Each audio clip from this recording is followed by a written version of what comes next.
Education with Shantanu চ্যানেলে তোমাদের সকলকে স্বাগত জানাই। আজকে আমার আলোচনার বিষয় প্রথম পর্যায়ক্রমিক মূল্যায়ন 2026-এর ষষ্ঠ শ্রেণীর ইতিহাস, যেখানে তোমাদের পরীক্ষা হতে চলেছে 30 নম্বর এবং সময় থাকতে চলেছে কিন্তু 60 মিনিট। তো প্রথম পর্যায়ক্রমিক মূল্যায়ন সিসি পদ্ধতি অনুসরণ করে কিন্তু প্রশ্নপত্রটি তৈরি করা হয়েছে। সঠিক উত্তরে নির্বাচন করা, যেখানে 5টি প্রশ্ন থাকছে কিন্তু 5 নম্বর। হর্ষচরিত গ্রন্থটি লিখেছেন বাণভট্ট, হর্ষবর্ধন, মেগাস্তিনিস, কালিদাস। উত্তর হবে বাণভট্ট।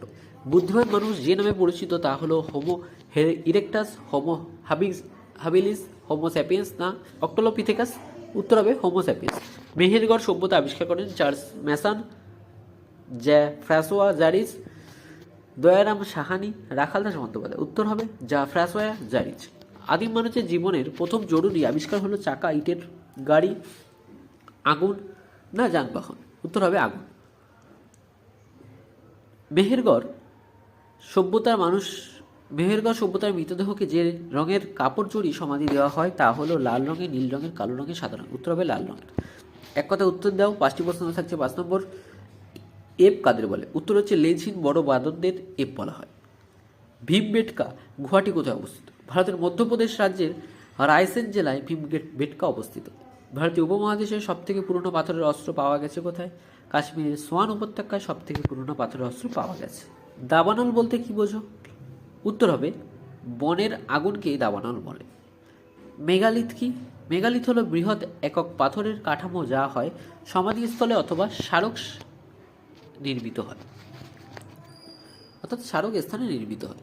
3 নম্বর বলেছে বাম স্তম্ভের সঙ্গে ডান স্তম্ভ মেলা, যেখানে 3টি প্রশ্ন থাকছে 3 নম্বর। আমি কিন্তু কালি দিয়ে মিলিয়ে দিয়েছি, তোমরা বুঝতেই পারছো। বাম স্তম্ভ বলেছে লোথাল, ডান স্তম্ভে উত্তর হবে মৃতের স্থান। যোগী মূর্তিটি শিবের আদিরূপ। পুরনো পাথরের অস্ত্র কাশ্মীরের সোয়ান উপত্যকা। 4 থেকে বলেছে 2-3টি বাক্যে নিচের 3টি প্রশ্নের উত্তর দাও, যেখানে 3টি প্রশ্ন থাকছে 6 নম্বর। পুরনো পাথরের যুগ ও নতুন পাথরের যুগের 2টি পার্থক্য লেখো। আদিম মানুষ জোটবুদ্ধি ছিল কেন? প্রশস্তি কাকে বলে? একটি উদাহরণ দাও। নিচের 2টি প্রশ্ন উত্তর দাও, যেখানে নিচের 2টি প্রশ্নের উত্তর দাও, যেখানে 3টি প্রশ্ন থাকছে, যেখানে 2টি প্রশ্ন জন্য থাকছে কিন্তু তোমাদের 6 নম্বর। সাহিত্য উপাদানের সমস্যাগুলি কী কী? মানুষ কীভাবে যাযাবর থেকে স্থায়ী জীবনযাপন শুরু করেছিল? মেহেরগড় সভ্যতার কোন কোন কৃষি পণ্য উৎপাদিত হতো? যে কোনো একটি প্রশ্ন উত্তর দাও, যেখানে থাকছে তোমাদের 5 নম্বর। মহেঞ্জোদারো সভ্যতার বৃহৎ স্নানাগার সম্পর্কে লেখো। হরপ্পা সভ্যতার কারিগরি শিল্পের পরিচয় দাও। তো এই ছিল কিন্তু তোমাদের প্রথম পর্যায়ক্রমিক মূল্যায়ন 2026-এর ইতিহাস বিষয়ে নমুনা প্রশ্নপত্র ক্লাস 6-এর। তো ভিডিওটি তোমাদের কেমন লাগলো তা কিন্তু অবশ্যই জানাবে। চ্যানেল নতুন হলে চ্যানেলটিকে অবশ্যই সাবস্ক্রাইব করে দেবে।